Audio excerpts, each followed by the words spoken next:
அறிந்து கொள்ளக்கூடிய வகையில் ஈமானின் கிளைகள் என்று ஒரு ரமலான் முழுவதும் நாம் நிகழ்ச்சி நடத்தி இருக்கிறோம். அதுபோல நபிமார்களுடைய வரலாறு என்ற பெயரிலே எழுதி வைக்கப்பட்டிருக்கின்ற பொய்யான செய்திகளையும் உண்மையான வரலாறுகள் எவை என்பதையும் நபிமார்கள் வரலாறு என்ற தொடரில் அது ஒரு ரமலானில் நம்ம நடத்தியிருக்கிறோம்.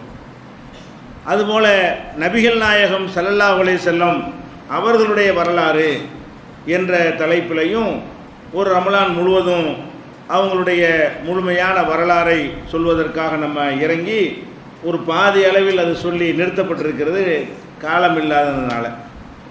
அதற்கு பிறகு பிறப்பு முதல் இறப்பு வரை ஒரு மனிதன் பிறந்ததில் இருந்து இறக்கிற வரைக்கும் என்னென்ன விஷயங்களை அவன் சந்திக்கிறானோ அதை இஸ்லாமிய அடிப்படையில் எப்படி எடுத்துக்கொள்வது, பேர் வைக்கிறதுல இருந்து சுன்னத்து பண்ணுறதுல இருந்து அக்கீகா கொடுக்கறதுல இருந்து அந்த மாதிரியான குழந்தையிலிருந்து மரணிக்கிற வரைக்கும் என்னென்னவெல்லாம் செய்ய வேண்டும் என்பதையும் அது ஒரு ரமலானில் நம்ம நிகழ்ச்சியாக நடத்தி இருக்கிறோம். அதே போல் நபிகள் நாயகம் ஸல்லல்லாஹு அலைஹி வஸல்லமுடைய தனிச்சிறப்புகளை எடுத்து சொல்லக்கூடிய மாமனிதர் நபிகள் நாயகம் என்கிற தலைப்பிலையும் ஒரு ரமலான் முழுவதும் நிகழ்ச்சி நடத்தப்பட்டு இருக்கிறது. அதே போல் ஏகத்துவமும் எதிர்வாதமும் நாம் ஒரு தௌஹீத் கொள்கையை மக்களுக்கு சொல்கிறோம். இதுக்கு எதிராக உள்ளவங்களும் சில வசனங்களை சில ஹதீஸுகளை சொல்லி இதுதான் சரி என்று தவறாக சொல்லி கொண்டிருக்கிறார்கள், மக்களை வழிகெடுத்து கொண்டிருக்கிறார்கள். அப்போ அவங்களுடைய வாதங்கள் எந்த அளவுக்கு தவறானது என்பதை தெளிவுபடுத்துவதற்காக ஏகத்துவமும் எதிர்வாதமும் என்ற தலைப்பிலும் ஒரு ரமலான் முழுவதும் ஒரு நிகழ்ச்சி நடத்தப்பட்டு இருக்கிறது. அதே போல் நபிகள் நாயகம் ஸல்லல்லாஹு அலைஹி வஸல்லம் அவங்களுடைய முன்னறிவிப்புகள் 1400 ஆண்டுகளுக்கு முன்னாடி அவங்க சொன்ன பல விஷயங்கள் இப்போ நேற்று சில 100 ஆண்டுகளுக்கு முன்னால் நிகழ்ந்ததை நம்ம என்ன செஞ்சோம், ஆதாரங்களோடு எடுத்துக்காட்டி இதெல்லாம் நபிகள் நாயகம் ஸல்லல்லாஹு அலைஹி வஸல்லம் அவர்கள் அல்லாஹ்வுடைய தூதர் என்பதற்கு ஆதாரமாக இருக்கிறது. அவங்க சொன்னதெல்லாம் 500 ஆண்டுகளுக்கு பிறகு, 600 ஆண்டுகளுக்கு பிறகு, 1000 ஆண்டுகளுக்கு பிறகு, 1100 ஆண்டுகளுக்கு பிறகு, 1400 ஆண்டுகளுக்கு பிறகு உலகத்தில் நிறைவேறியது.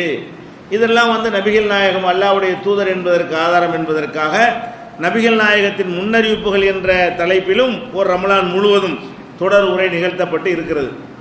அதே போல மரணத்திற்கு பின் என்ற ஒரு தலைப்பை எடுத்துக்கொண்டு மரணத்திற்கு பிறகு ஏற்படக்கூடிய நிலைமைகள், அதற்கு முன்னாடி ஏற்படக்கூடிய நோய்கள், ஒருவனை இறந்தவனை அடக்கம் செய்கிறதுல இருந்து அதற்கு பிறகு ஏற்படுற நிலைகளை எல்லாம் விளக்குவதற்காக அதையும் ஒரு தலைப்பாக நம்ம நடத்தி இருக்கிறோம். அதே போல் முஸ்லீம் சமுதாயத்தில் ஏராளமான பிரிவுகள் இருக்கின்றன. இஸ்லாத்தில் இல்லை, முஸ்லீம் சமுதாயத்தில் இருக்கின்றன. அதில் 72 கூட்டங்களாக இந்த சமுதாயம் பிளவுபட்டு போயிருக்கிறார்கள். அந்த 72 கூட்டம்னா எது, ஒவ்வொரு கூட்டத்தினுடைய கொள்கை என்ன, அதற்குரிய ஆதாரங்கள் என்ன என்பதையெல்லாம் அந்த 72 கூட்டத்தினர் யார் என்ற ஒரு தலைப்பை எடுத்துக்கொண்டு அதுவும் ஒரு ரமலான் முழுவதும் தொடராக உங்களுக்கு விளக்கப்பட்டு இருக்கிறது. அதே போல தனித்து விளங்கும் இஸ்லாம் என்கிற மார்க்கம் பிற எல்லா மார்க்கங்களையும் விட எப்படியெல்லாம் தனித்து விளங்குகிறது என்ற விஷயங்களையும், அதில் இஸ்லாமிய அறிவியல் முன்னறிவிப்புகள், குரானிலும் ஹதீஸிலும் புதைந்து கிடக்கக்கூடிய சிறந்த சித்தாந்தங்கள், இவைகளெல்லாம் உங்களுக்கு அதில் எடுத்து சொல்லப்பட்டிருக்கிறது. அது ஒரு ரமலான் முழுவதும் நடத்தி இருக்கிறோம். அதே போல் இஸ்லாம் கூறும் பொருளியல் என்ற ஒரு தலைப்பை எடுத்துக்கொண்டு பொருளாதாரம் சம்பந்தமான பொருளாதாரத்தை எப்படி திரட்டுவது, எப்படி செலவழிப்பது, அது வியாபாரம் எப்படி செய்வது, அதனுடைய ஒழுங்குகள் என்ன, எது ஹலால் எது ஹராம், இந்த மாதிரியான விஷயங்களை எல்லாம் விளக்குவதற்காக இஸ்லாம் கூறும் பொருளியல் என்ற தலைப்பை அது ஒரு மாதம் முழுவதும் உங்களுக்கு ரமலானிலே சொல்லப்பட்டு இருக்கிறது. அதே போல் இஸ்லாத்தின் பெயரால் கட்டுக்கதைகள் ஜும்மா உரைகளிலையும் பொது மேடைகளிலையும் மார்க்கம்ங்கிற பேரில் நிறைய கதைகளை சொல்லி கொண்டிருக்கிறார்கள். அந்த கதைகள் எல்லாம் எப்படி குரானுக்கு மாற்றமானது, எப்படி அது ஹதீஸுக்கு மாற்றமானது, அது எப்படி கட்டுக்கதைகளாக இருக்கிறது என்பதை எல்லாம் விளக்குவதற்காக இஸ்லாத்தின் பெயரால் கட்டுக்கதைகள் என்ற ஒரு தலைப்பிலையும் அந்த செய்திகளை எல்லாம் நம்ம தொகுத்து வழங்கி இருக்கிறோம். அதே போல் மனித குலத்திற்கு இஸ்லாம் வழங்கிய நன்மைகள், இஸ்லாம்ங்கிற இந்த மார்க்கம் வந்திருக்காவிட்டால் நம்ம எவ்வளோ நன்மைகளை இழந்திருப்போம், முஸ்லீம்களாக நாம் இருக்கிற காரணத்தினால் எவ்வளோ நன்மைகளை அடைந்திருக்கிறோம் என்பதை விளக்குவதற்காக வேண்டி மனித குலத்திற்கு இஸ்லாம் வழங்கிய நன்மைகள் என்ற தலைப்பிலையும் ஒரு ரமலான் முழுவதும் உங்களுக்கு நிகழ்ச்சி நடத்தப்பட்டு இருக்கிறது. அதே போல் தவறான வாதங்களும் தக்க பதில்களும் இந்த ஏகத்துவ கொள்கையை சொன்ன பிறகு தவறான கொள்கையில் இருக்கிறவங்க என்னென்ன மாதிரியான வாதங்கள்லாம் எடுத்து வைக்கிறாங்களோ அத்தனை வாதங்களை, மதுஹப்வாதிகளுடைய வாதம், தரிகாவாதிகளுடைய வாதம், தர்காவாதிகளுடைய வாதம், பிற இயக்கங்களுடைய தௌஹீத் ஜமாத்துக்கும் தௌஹீதுக்கும் எதிராக எடுத்து வைக்கிற வாதம், இவைகளுக்கெல்லாம் பதில் சொல்லக்கூடிய வகையில் தவறான வாதங்களும் தக்க பதில்களும் என்ற தலைப்பிலையும் ஒரு ரமலான் முழுவதும் உங்களுக்கு தெளிவுபடுத்தப்பட்டு இருக்கிறது. அதே போல் இஸ்லாம் கூறக்கூடிய குடும்பவியல், குடும்பத்தில் எப்படி கணவன் நடந்து கொள்ள வேண்டும், பிள்ளைகளை எப்படி வளர்க்க வேண்டும், தாம்பத்திய வாழ்க்கையில் எப்படி ஈடுபட வேண்டும், இது மாதிரியான இல்லறத்துக்கு தேவையான அனைத்து விஷயங்களையும், அது குறித்த சட்டத்திட்டங்களையும், அதில் குடும்பத்தில் ஏற்படுற பிரச்சனைகளை எப்படி தீர்த்து கொள்வது என்பது உள்ளிட்ட விஷயங்களை எல்லாம் இஸ்லாம் கூறும் குடும்பவியல் என்ற ஒரு தலைப்பில் அது ஒரு ரமலான் முழுவதும் 30 நாட்களும் உங்களுக்கு நடத்தப்பட்டு இருக்கிறது. அதே போல் மனக்குழப்பத்திற்கு மகத்தான தீர்வு, மனக்குழப்பத்தினால நிறைய பேர் என்ன செய்கிறாங்க, தற்கொலை செய்து கொள்கிறார்கள், பலவிதமான செயல்களிலிருந்து விலகி அவர்கள் நோயாளிகளாக திரிகிறார்கள், உலகத்தில் ஈடுபாடு இல்லாமல் இருக்கிறார்கள், எந்த விதமான சந்தோஷமும் இல்லாமல் இருக்கிறார்கள்.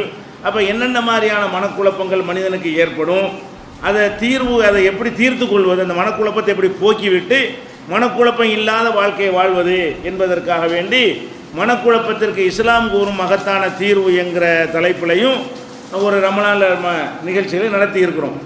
அந்த தொடரில் இப்படி 16 ஆண்டுகளாக 16 தலைப்புகளில் இந்த விஷயங்கள்லாம் நடத்தப்பட்டு அவைகளெல்லாம் தொலைக்காட்சிகளில் பல நிகழ்ச்சிகள் ஒளிபரப்பாக இருக்கின்றன. பல நிகழ்ச்சிகள் நம்முடைய onlinepj.com போன்ற இணையதளங்களில் அதில் பதிவு செய்யப்பட்டு இருக்கிறது. தேவைப்பட்டவர்கள் பதிவிறக்கம் செய்து பார்த்து கொள்ளலாம். அவைகள் உங்களுக்கு குறுந்தகடுகளாக இன்றைக்கும் என்ன செய்கிறது, கிடைத்து கொண்டும் இருக்கின்றன. அந்த வகையில் இந்த ஆண்டு நாம் எடுத்துக்கொண்ட தலைப்பு மாறும் உலகில் மாறாத இஸ்லாம். இது நம்ம இந்த ரமலானுக்கு நாம் எடுத்துக்கொண்ட தலைப்பு. இந்த மாதம் முழுவதும், இந்த தலைப்பு முழுவதும் உலகம் எப்படியெல்லாம் மாறிக்கொண்டு இருக்கிறது. இப்படி மாறிக்கொண்டிருக்கக்கூடிய உலகத்தில் இஸ்லாம் மட்டும் மாறாமல் இருக்கிறது. இதுதான் இந்த தலைப்பில் நம்ம சொல்ல வேண்டிய விஷயங்கள். ஆனால் இந்த தலைப்பை சரியான முறையில் நம்ம புரிந்து கொள்ள வேண்டும். அதற்கு முன்னாடி உலகத்தில் என்னென்னலாம் மாறுகிறது, இதுக்கு எந்த ஒரு ஆதாரம் தேவையே இல்லை. உலகம் மாறிக்கிட்டே இருக்கிறது என்பதற்கு ஆதாரம் சொல்லணுமா? சொல்லாமலேயே அவரவர் சிந்தித்து பார்த்தாலும் என்ன செய்யலாம், விளங்கலாம். இப்போ நீங்கள் எல்லாம் உட்கார்ந்துருக்கிறீர்கள் என்று சொன்னால் ஒரு மாதத்திற்கு முன்னால் உங்களை பார்த்தோம்னா வேறு மாதிரி இருந்திருப்பீங்க எல்லாருமே. இந்த ஒரு மாதத்தில் உங்கள்கிட்ட எவ்வளோ மாற்றங்கள் இருக்கும். போன மாதம் இருந்த உங்களை விட இந்த மாதம் இருக்கிற உங்களுக்கு நிறைய மாற்றம் இருக்குமா இல்லையா? உங்களுடைய செல்வத்தில் மாற்றம் இருக்கும், உங்களுடைய குணத்தில் மாற்றம் இருக்கும், உடல் பலத்தில் மாற்றம் இருக்கும், ஆரோக்கியத்தில் மாற்றம் இருக்கும். இப்படி ஒரு மனிதனுடைய பல விஷயங்கள் என்ன செய்கிறது, ஒவ்வொரு வினாடி மாறுகிறது, தெரியாது. ஒரு மாதம் 2 மாதம் ஆகும் தெரிய ஆரம்பிக்கும். ஒவ்வொரு மைக்ரோ செகண்ட்லையும் இது மாறிக்கொண்டிருக்கிறோம். நம்ம பலவீனப்பட்டு கொண்டிருக்கிறோம், பலமாகி கொண்டிருக்கிறோம். சில நேரத்தில் பலமாகி கொண்டிருப்போம். அது 20-25 வயசு வரைக்கும் பலமாக வளர்ந்து கொண்டே இருப்பார்கள். அதுக்கப்புறம் இறங்கி கொண்டே இருப்பார்கள். அது ஒவ்வொரு மைக்ரோ செகண்ட்லையும் என்ன செய்கிறது, மாற்றங்கள் ஏற்பட்டு கொண்டே தான் இருக்கிறது. மரணிக்கிற வரைக்கும் என்ன செய்கிறது, மாற்றங்கள் ஏற்படுகின்றன. அப்போ இந்த மாற்றங்கள் ஏற்பட்டு கொண்டு இருக்கிறது என்பது தனி ஆதாரம் சொல்லணுமா? தேவையில்லை. எல்லாம் மாறுகிறது, மாறாத ஒன்று கூட கிடையாது. உலகத்தை எடுத்துக்கிட்டிங்கன்னா எல்லாமே மாறும். இந்த மைக்கு இருக்கிறது என்றால் இது மாறத்தான் செய்யும். மாறுறதுனால வேறு மைக்கு வாங்குகிறோம். ஒரு மைக்கு வாங்கி கடைசி வரைக்கும் இதையே வச்சுக்கிட்டு இருக்கிறது இல்லை தானே. இதை யூஸ் பண்ணுவோம், வால்யூமு குறையும், அதனுடைய ஐசி பவர் குறையும். அதுக்கப்புறம் இது சரிப்படாது, வேறு வாங்குவோம்னு சொல்லி என்ன செய்கிறோம், வேறு வாங்குகிறோம். இந்த போடியம் வைத்திருக்கிறோம் என்று சொன்னால் இது இப்படி இருக்குமா? இப்படியே இருக்குமானால் ஒரு பொருளும் உற்பத்தி பண்ண முடியாது, மனுஷன் வாழவே முடியாது. அழிந்து கொண்டும் போய்கொண்டு உற்பத்தி ஆகி கொண்டும் இருக்க வேண்டும் என்று சொன்னால் அந்த மாற்றங்கள் தேவை இருக்கிறது. போன வருடம் நீங்கள் பார்த்த கட்டடத்தை விட இந்த கட்டடம் அதே மாதிரி இருக்குன்னு சொல்ல முடியுமா? சென்ற ஆண்டு இந்த கட்டடம் எவ்வளோ உறுதியாக இருந்ததோ அதை விட கொஞ்சம் உறுதி குறைந்திருக்குமா இல்லையா? அடுத்த ஆண்டு இன்னும் குறையுமா இல்லையா? அப்போ எல்லாமே மாறிக்கொண்டிருக்கிறது. ஒவ்வொரு விஷயமும் என்ன செய்கிறது, மாறிக்கொண்டே இருக்கிறது. இந்த மாறுதல் என்பது ஏறுமுகமான மாறுதலாகவும் இருக்கும், இறங்குமுகமான மாறுதலாகவும் இருக்கும். ஒரு குழந்தையாக இருக்கிறது, அது மாற்றம் ஏற்படுவதெல்லாம் ஏறுமுகம், மேல் நோக்கிய ஒரு மாற்றங்களாக இருக்கிறது. சில மாற்றங்கள் கீழ் நோக்கிய மாற்றங்களாக இருக்கும். ஒரு 40 வயசுக்கு மேலே மாறுறதுலாம் என்னது, நேற்று இருந்த பணம் நமக்கு இன்றைக்கி இருக்காது, இன்றைக்கி இருக்கிற பணம் நாளைக்கு நமக்கு இருக்காது. கொஞ்சம் கொஞ்சமாக டவுன் ஆகி கொண்டிருக்கிறோம். இறங்கு முகமாக கீழ்நிலையிலே நம்ம என்ன செய்கிறோம், மாறிக்கொண்டிருக்கிறோம். இந்த மாதிரி எல்லா விதமான மாறுதல்களுமே நம்ம கண்ணு முன்னாடி பார்த்தீங்கன்னா அவ்வளவு மாறுகிறது. ஒன்று ரெண்டு மாறலை. பருவகாலம் மாறி வருகிறது, கோடை காலம்னு வருது, வெயில் காலம்னு வருது, அப்புறம் மழை காலம்னு வருது, அப்புறம் குளிர்காலம்னு வருகிறது. ஒரு பருவகாலங்கள் கூட என்ன செய்கிறது, மாறி வருகிறது. காலையில் இருக்கிற மாதிரி ராத்திரி இருக்க மாட்டேங்குது, பகல் இருக்கிற மாதிரி சாயந்தரம் இருக்க மாட்டேங்குது. எல்லாமே மாறிக்கொண்டே இருக்கிறது. ஒரே மாதிரி இருக்கிறது ஒன்றுமே கிடையாது. ஒரே மாதிரி இருந்தால் மனசை கிறுக்கு பிடிச்சிருவான். இப்படி பல விதங்களை மாறி மாறி இருக்கிறனால என்ன செய்யுது, அவனுக்கு டென்ஷன் இல்லாமல் பலவிதமாக இருக்கிறதுனால தான் அவனுக்கு ஈடுபாடாக இந்த உலகத்தில் வாழவும் முடிகிறது. அப்போ இந்த மாறுதல்கள் எல்லாத்துலேயுமே மாறுதல்கள் ஏற்படுவதை பார்க்குறோம். இந்த மாறுதல்கள் பொருளாதார மாறுதலாக இருக்கலாம். வசதியாக இருக்கிறவன் வசதி இல்லாமல் போயிடுவான், வசதி இல்லாமல் இருக்கிறவன் வசதியானவன் ஆயிடுவான், வசதி உள்ளவனை இன்னும் பன்மடங்கு வசதியானவன் ஆயிடுவான், ஏழையாக இருக்கிறவன் இன்னும் பன்மடங்கு ஏழையாக என்ன செய்வான், இன்னும் கீழே இறங்கி கொண்டே இருப்பான். அந்த மாதிரியான மாறுதல்கள். அதே போல் ஒரு பதவியில் இருப்பான் ஒருத்தன், நேற்று முதலமைச்சருமா இன்றைக்கி சாதாரண ஒரு எம்எல்ஏ கூட இருக்க மாட்டேன்னு சொல்லுவான். அதெல்லாம் நம்ம பார்க்குறோம். நேற்று ஒரு தலைவர்னு சொல்லுவான், பின்னாடி தலைவனாக இருக்க மாட்டான். இப்படியாக ஒரு மனிதனுக்கு இருக்கிற பதவி அந்தஸ்துகள் எல்லாம் கூட என்ன செய்கிறது, சில பேர் மேலே ஏறுகிறான், சில பேர் கீழே இறங்கி கொண்டே இருக்கிறான். ஒரே மாதிரியாக ஒருத்தர் பொறுப்பில் இருந்து காலமெல்லாம் இருந்துக்கிட்டே இருக்க மாட்டார். இப்படி போவார் அல்லது இறங்குவார். ரெண்டில் ஒன்று நடந்து கொண்டே இருக்கும். ஒன்று மேல் நோக்கி போய் கொண்டிருப்பார், இல்லைனா கீழ் நோக்கி இறங்கி கொண்டே இருப்பார். நம்ம தௌஹீத் ஜமாத்தை எடுத்துக்கொண்டோமே ஆனால் அன்றைக்கி 1980களில் ஆரம்பித்த மாதிரியே போய் இருக்கிறோம். அது ஏறுமுகத்தை நோக்கி போய் அது மாறுதல் தான். அன்றைக்கி 10, 20, 30, 40, 50, 60 இருந்தது. பல லட்சம் மக்களை கொண்டதாக இன்றைக்கி மாறிக்கொண்டே இருக்கிறது. எல்லாமே மாற்றங்கள் தான். இன்னும் எத்தனை இயக்கங்கள் மேலே வரைக்கும் போயிட்டு கடைசி சரணை இறங்கி அதில் பாதாளத்தை நோக்கி போய் கொண்டிருக்கிற காட்சி நம்ம பார்த்து கொண்டு தான் இருக்கிறோம். இப்படி மாறும். அதே மாதிரி கவலைகள். ஒரு பயங்கர சந்தோஷமாக இருப்பான் கல்யாணம் அன்னைக்கு. 3 மாதம் கழிச்சு பார்த்தா என்னடா தலையில் கை வச்சு உட்காந்துருப்பான். கவலையாக இருக்கானா இல்லையா? அப்போ சந்தோஷமாக இருக்கிறவனுக்கு கல்யாணத்துக்கு முன்னாடி கவலையாக இருப்பான், கல்யாணம் பண்ணவன சந்தோஷமாக இருப்பான், அப்புறமா ஓடி கவலையாக இருப்பான். இப்படி மாறி மாறி கவலை சந்தோஷம் மாறி மாறி வரக்கூடிய இப்படி நிறைய மாற்றம். எல்லாம் மாறுது. எத்தை எடுத்தாலும் மாறாமல் ஒன்றுமே கிடையாது. மாறாத விஷயம் ஏதாவது இருக்காண்டு நீங்கள் தேடி தேடி பார்த்தாலும் அது சிலது தெரியாம வேண்டாம் இருக்கும். இது மாறலையே, போன வருஷமாக இருக்குன்னு நினைப்பீங்க. இது ஒரு சோதனைக்கு உட்படுத்தினீங்கன்னு சொன்னால் இதனுடைய தரத்தில் மாற்றம் இருக்கும். அன்னைக்கு இருந்த தரம் இன்னைக்கு இருக்காது. ஒரு கட்டடத்தினுடைய தரத்தை சோதிச்சு பார்த்து விட்டு இது இன்னும் இவ்வளோ வருஷத்துக்கு தான் இருக்கும்னு சொல்கிறான். ஏன் கட்டும்போது 100 வருஷம் இருக்குங்கிறான், 10 வருஷம் கழித்து பார்த்தா 80 வருஷம் தாங்காதுங்கிறான். பார்த்தா ஒன்றா தான் தெரிகிறது, உள்ளுக்குள்ளே போய் கொண்டிருக்கிறது. மாற்றங்கள் சில மாற்றம் பளிச்சென்று தெரியும், சில மாற்றம் உள்ளே ஏற்பட்டு கொண்டே இருக்கும். திடீரென்று என்ன செய்யும், இடிஞ்சு விழும்போது தான் தெரியும். ஆனால் இருந்து கொண்டு இருக்கிறது. சில விஷயங்களை நம்ம சோதித்து பார்க்காத காரணத்தினால் அந்த மாற்றம் தெரியாமல் இருக்கலாமே தவிர மாறாத ஒன்று கிடையாது. எந்த பொருளை எடுத்து பார்த்தாலும் அது மாறும். எல்லாமே மாறிக்கொண்டிருக்கிறதுன்னு பார்க்குறோம். அதே மாதிரி பொருள்கள் தானே மாறும், பண்பாடு பழக்க வழக்கம் எல்லாமே மாறும். நல்லவனாக இருப்பான், போன வருஷம் நல்லவனாக இருந்தால் இன்றைக்கி பார்த்தா கெட்டவனாக போயிடுவான்.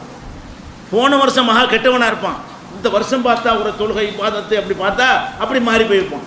அப்போ நல்லவனாக கெட்டவனாக போயிடுறான், கெட்டவன் நல்லவனாக போயிடுறான். கஞ்சனாக இருக்கிறவன் வள்ளலாக மாறிக்கிறான், வள்ளலாக இருக்கிறவன் கஞ்சனாக மாறி போயிடுறான். பார்க்குறமா இல்லையா? எத்தனையோ தன்மைகள் மனிதன்கிட்ட இருக்கக்கூடிய நற்பண்புகள் கூட மாறி மாறி தான் வருது. நற்பண்புகள்லையே காலமெல்லாம் ஒருத்தர் நிலைக்க மாட்டேங்கிறான், தீய பண்புகள்லையே காலமெல்லாம் இருக்க மாட்டேங்கிறான். ஒரு திமுறில் உடல் முறுக்கில் ஆட்டம் போட்டவன் ஒரு நரம்பை பிடிச்சி எல்லாம் இழுத்தோன்னு செய்கிறான். ஆஹா நம்ம தப்பு பண்ணிட்டோம், ரிவர்ஸில் வந்துடுறான். நம்ம நல்லவனாக போகணும், நம்மளை திருத்தி கொள்ளணும், இதே மாதிரி நம்ம போயிடக்கூடாது, இன்னொரு நரம்பை எல்லாம் பிடிச்சி இழுக்க எவ்வளோ நேரம் ஆகும் என்று அவன் நினைக்கக்கூடிய நேரத்தில் அவனிடத்தில் என்ன செய்கிறது, மாற்றங்கள் வருகிறது. நம்ம 11 மாதம் இருந்த மாதிரி ரமலானில் இருக்கிற ரமலானுக்கு ஒரு தனி மாற்றம் வருதானே செய்யுது.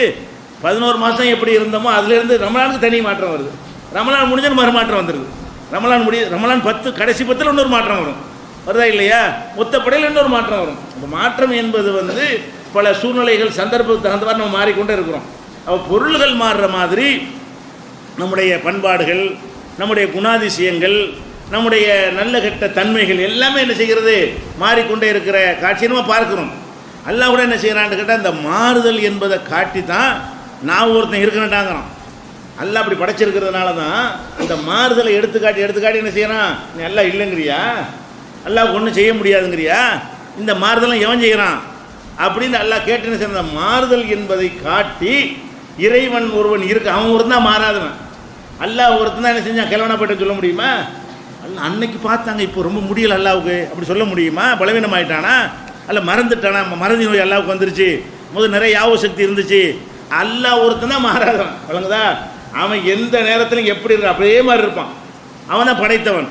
அவனை தவிர எதை எடுத்துக்கொண்டாலும் என்ன செய்யும், மாறிக்கொண்டே தான் இருக்கும் என்ற காரணத்தினால்தான் அல்லாஹ் கூட எப்படி கேட்குறான், மனுஷனை கேட்குறான்.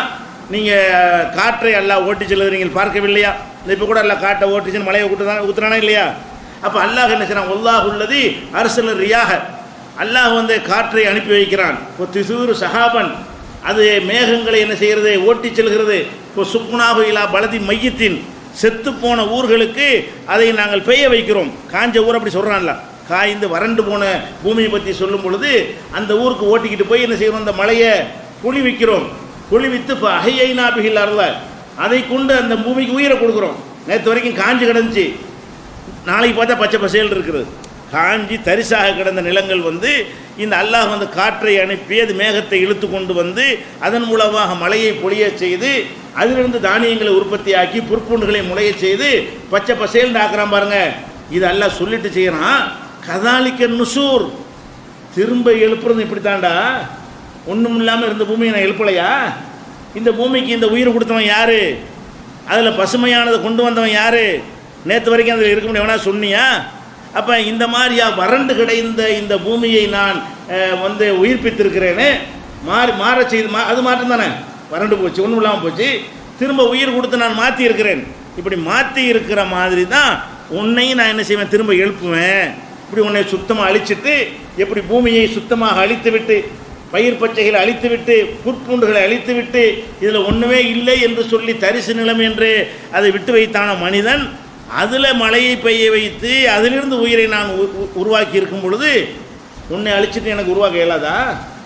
மௌத்துக்கு பிறகு திரும்ப எனக்கு எழுப்ப இயலாதா என்று இந்த மாறுதலை எடுத்து காட்டி அல்லாஹ் என்ன செய்கிறான், தன்னுடைய வல்லமையை பறைசாட்டுகிறான். 35வது அத்தியாயம் 9வது வசனத்தில் இதை எல்லாம் சொல்லி காட்டுகிறான்.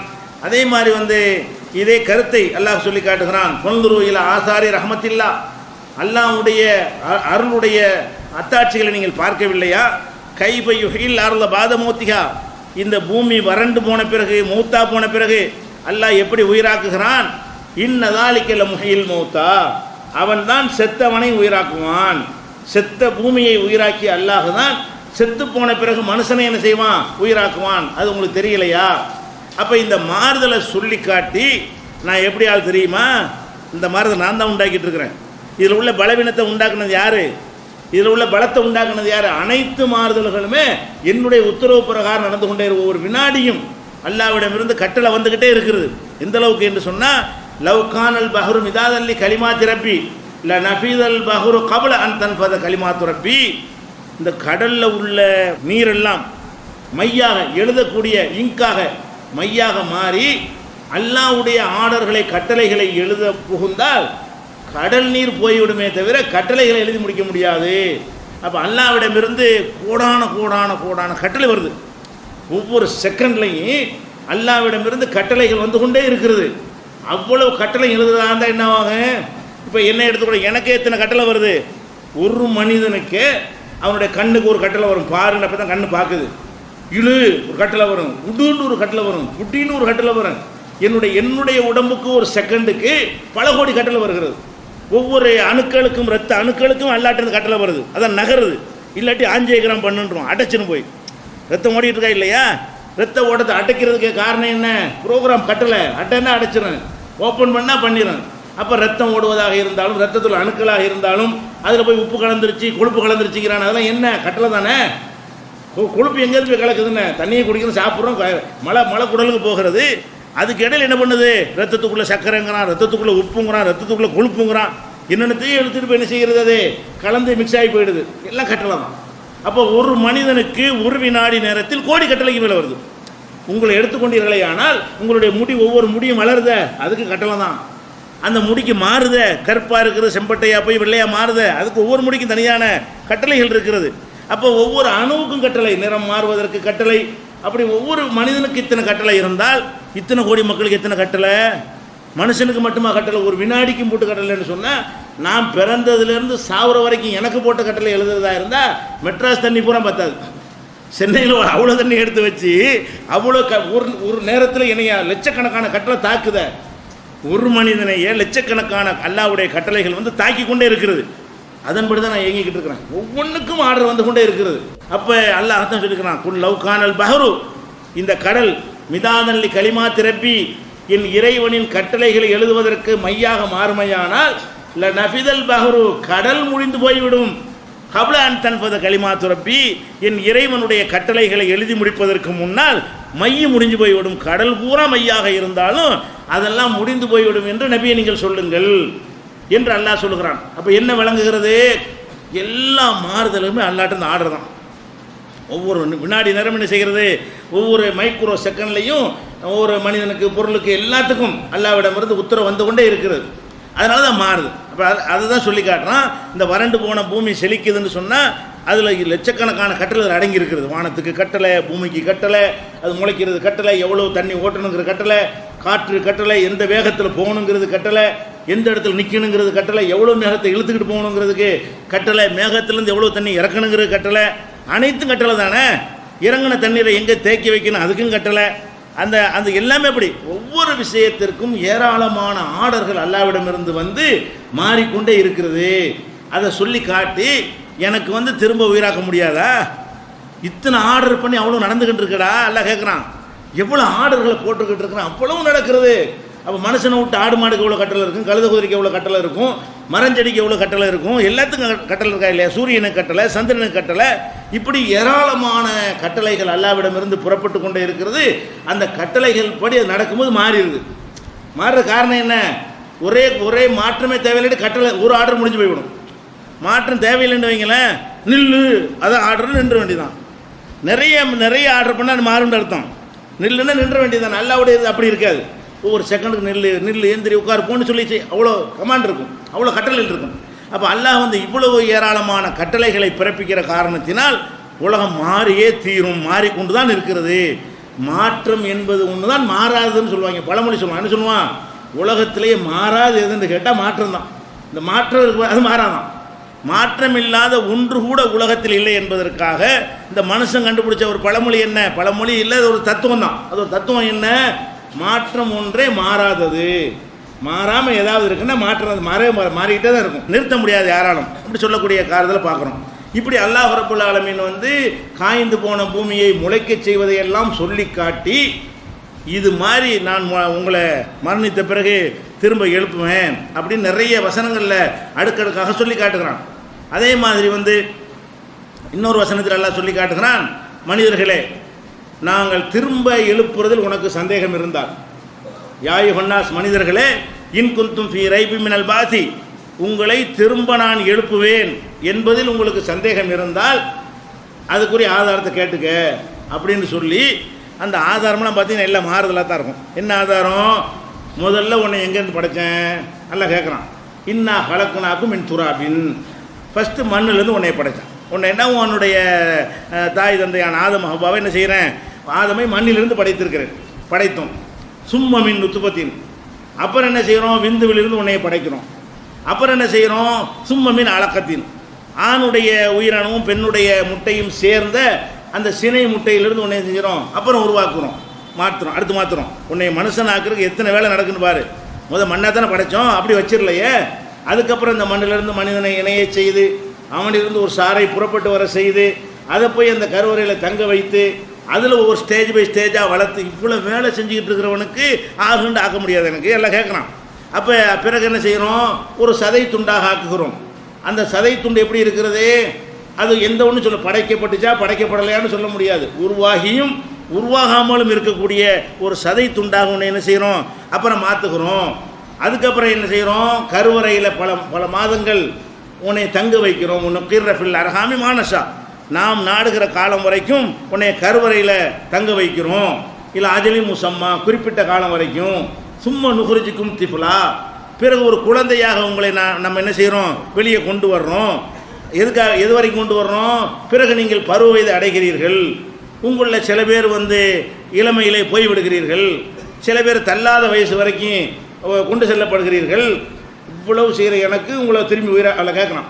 இவ்வளோ வேலை இத்தனை மாற்றம் செய்கிறேன், உன்னை உருவாக்குறதுக்கு எத்தனை ஸ்டேஜை கடந்து நீ வந்திருக்கிற, அப்படிப்பட்ட எனக்கு திரும்ப உயிர்ப்பிக்க முடியாதா என்று அல்லாஹ் வந்து தான் இருக்கிறதையே இந்த மாறுதல்களை மாற்றங்களை சொல்லித்தான் நிலைநாட்டுகிறான். இப்படியான மாறுதல்கள் இருக்கிறது என்பதை 22வது அத்தியாயத்தில் 5வது வசனத்தில் சொல்லி காட்டுகிறான்.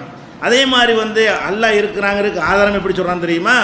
இன்னஃபி ஹல்கி சமாவாத்தி வல்லர், வானங்கள் பூமியை படைத்திருப்பதிலும், வக்திலாஃபில் லைலி ஒன்னகார், இரவு பகல் மாறி மாறி வருது பாரு, அதில் நான் இருக்கிறேன்டாங்கிறான். அல்ல எங்கேன்னு இருக்கிறியா? ராத்திரியும் பகலும் மாறி மாறி வருதுல, அதை போய் சிந்திச்சு பாரு, அங்கே நான் இருப்பேன். நான் ஒருத்தன் இருந்து அந்த வேலையை செய்கிறேன்னு உனக்கு தெரியும். விஞ்ஞானிகள்லாம் நீ ஒத்துக்கிட்டு வர்றான். அந்த காலத்து விஞ்ஞானிகள் ஒத்துக்கிறல. இந்த காலத்து விஞ்ஞானிகள் ஆய்வு செஞ்சு பிரபஞ்சத்தை ஆய்வு செய்து என்ன செய்யறான்? இன்னைக்கு கடவுள் இல்லாமல் இது இருக்க முடியாது, கடவுள் இல்லாமல் உருவாகி இருக்க முடியாது, சூப்பர் பவர் ஒன்று இருந்து தான் இதை இயக்கி கொண்டிருக்கிறது என்ற முடிவுக்கு வருகிறான். அதை சொல்லி காட்டுறான். வக்திலாஃபில் லைலி ஒன்னகார், இரவு பகல் மாறி மாறி வருது பாரு, அது மாற்றம் தானே. அதில் நான் ஒருத்தன் இருக்கிறேன் என்பதற்கு ஆதாரம் இருக்கிறது அப்படின்னு சொல்லி காட்டுறான். அதே மாதிரி மழையை பொழிவிக்கிறத சொல்லி காட்டுறான். உயிரினங்களை பல்கி பெருக செய்கிறத சொல்லி காட்டுறான். பூமிக்கு வானத்துக்கு நடுவில் மேகம் அப்படி அந்த இடத்துல நிற்கித, அதில் கூட நான் இருக்கிறேங்கிறான். நான் இருக்கேன்னா அது நான் இருக்குன்னு அர்த்தம் இல்லை, நான் இருக்கிறேன் என்பது அங்கே ஆதாரம். சிந்திச்சு பாது எப்படி நிற்கிது, ஆதாரம் இருக்குது. இப்படி எல்லாம் அல்லாஹ் ரப்பல் ஆலமீன் 264 வசனத்தில் சொல்லி காட்டுகிறான். அப்போ குர்ஆனை எடுத்து பார்த்தீங்கன்னா இப்படி ஏராளமான வசனங்களில் உலகத்தில் ஏற்படக்கூடிய மாற்றங்களை சொல்லி காட்டி, இந்த மாற்றங்களை எல்லாம் நான் தான் செய்கிறேன், இந்த மாற்றம் ஏன் ஏற்பட்டுச்சு, நான் இல்லாமல் ஏற்பட்டு இருக்காது என்று நிறுவுகிற விதமாக அல்லாஹ்வும் சொல்லி காட்டுகிறான். ஆனால் இதெல்லாம் ஆதாரம் சொல்லாமலே நம்ம தெரிஞ்ச விஷயங்கள் தான். இது மாறுது என்பதை நம்மளே ஆதாரமாக இருக்கிறோமா இல்லையா? நம்ம 25 வருஷம் என்னவா இருந்தோம் நினச்சி பார்த்தா நம்ம எவ்வளோ மாறி வந்திருக்கிறோம். 15 வருஷம் நம்ம எப்படி இருந்தோம் நினச்சி பார்த்தோம்னா நம்ம எவ்வளோ மாறி இருக்கிறோம். 30 ஆண்டுக்கு முன்னாடி நம்ம எப்படி இருந்தோம் என்று நாமே நினைத்து பார்த்தோமே ஆனால் நம்ம எவ்வளோ மாற்றங்களை கடந்து வந்திருக்கிறோம் எல்லாமே நமக்கு தெரிகிறது. அப்போ நிறைய மாற்றங்கள் உலகத்தில் ஏற்பட்டு கொண்டே இருக்கிறது. இந்த மாற்றங்களில் நம்ம என்ன தலைப்பு வைத்திருக்கிறோம்? இந்த உலகத்தில் எல்லாம் மாறுது, இஸ்லாம் மட்டும் மாறலைங்கிறோம். எப்படி அல்லாஹ் மாறவில்லையோ அல்லாஹ்ட்ட அந்த மார்க்கும் மாறலைங்கிறோம். மாறும் உலகில் மாறாத இஸ்லாம்டா என்னன்னு கேட்டால், அல்லாஹ் எப்படி மாற மாட்டானோ அல்லாஹ்விடமிருந்து வந்த மார்க்கமும் மாறலை என்பது தலைப்பு. அப்போ இதில் நம்ம எடுத்துக்கொள்கிற தலைப்பு என்னன்னு கேட்டால், இந்த மாதிரி மாற்றத்தை நம்ம பேச வரல. எந்த மாதிரி மாற்றம்? சின்னது பெருசாகிறது, பெருசு சின்னதாகிறது, ஒன்று ரெண்டாகிறது, 2 3ஆகிறது, அழிந்து விடுவது, இன்னொன்று புதுசாக உண்டாகுவது, இந்த மாதிரியான மாற்றங்களை பற்றி இந்த தலைப்பில் நம்ம பேச போகிறதில்ல. எல்லாம் மாறிக்கொண்டிருக்கிறது. இங்கே இப்போ நம்ம பேசக்கூடிய என்னன்னு கேட்டால், கொள்கை, கோட்பாடு, சட்டத்திட்டம் இருக்கு இல்லையா, இதுகளில் தான் பேச. இது ஒரு பொருளா? இஸ்லாம்னு ஒரு பொருளா?